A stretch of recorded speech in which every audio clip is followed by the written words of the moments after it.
नमस्कार, आप देख रहे हैं वीके न्यूज और मैं देशटोर उपाध्याय। हरियाणा के मेवात से आए दिन गैर मुसलमानों की मां बेटियों के साथ बलात्कार और अपहरण की खबरें सामने आती रहती हैं, जिसका नतीजा यह है कि इस क्षेत्र के गांव हिंदू विहीन होते जा रहे हैं। इस गंभीर मामले को लेकर अब हिंदू संगठनों ने कोर्ट का रुख कर लिया है और सुप्रीम कोर्ट में एक याचिका दायर करके ऐसा खुलासा किया है कि जो रोंगटे खड़े करने वाला है। दरअसल मेवात में हिंदू अल्पसंख्यक ही नहीं बल्कि असुरक्षित भी हैं। यहां से हिंदुओं का पलायन पिछले 40 साल से लगातार हो रहा है। पिछले 25 साल में ये इस हद तक बढ़ गया है कि मेवात के 431 गांव में से 103 में एक भी हिंदू परिवार नहीं है। क्षेत्र के 82 गांव में अब नाम मात्र के हिंदू परिवार ही बचे हैं। विश्व हिंदू परिषद के जुटाए हुए आंकड़े सुप्रीम कोर्ट में दायर एक याचिका का हिस्सा बन गए हैं। वीएचपी ये आंकड़े हरियाणा सरकार को भी सौंप चुकी है। इसके अलावा यहाँ से पलायन का कारण भी बदला है। पहले अल्पसंख्यक हिंदू मेवात से तब पलायन करता था जब वो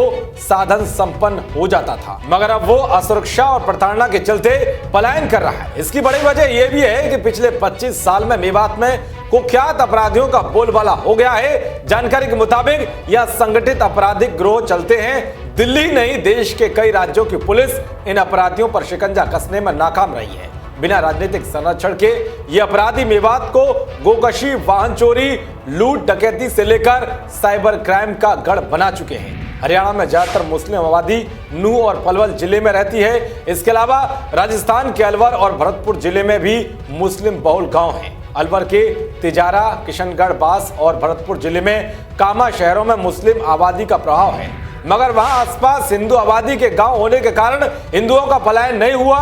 पलवल जिले के हथीन से भी हिंदुओं का पलायन इसलिए नहीं हुआ क्योंकि वहां आसपास हिंदुओं के बड़े गांव हैं। नूह जिले के शहरों पुन्हाना, फिरोजपुर, झिरका, ताबड़ू, मालब में ही हिंदू आबादी बची है। इनमें से भी ज्यादातर सिर्फ कारोबार के लिए गुरुग्राम, फरीदाबाद, पलवल जिला से आते हैं। राजधानी दिल्ली से महज 35 किलोमीटर दूर हरियाणा के बल्लभगढ़ में निकिता हत्याकांड के बाद जिस तरह से हिंदू संगठनों ने लव जिहाद के खिलाफ मोर्चा खोला है, उससे मेवात में रह रहे हिंदुओं की परेशानी और बढ़ रही है। क्योंकि करीब 40 साल पहले मेवात का मुसलमान दैनिक जरूरतों की वस्तुओं के लिए हिंदुओं पर निर्भर रहता था, मगर अब स्थिति एकदम अलग है। मुसलमान भी व्यापार करने लगे हैं, इसलिए छोटे मोटे कारोबार करने वाले हिंदुओं की सामने नई तरह की चुनौती पैदा हो गई है।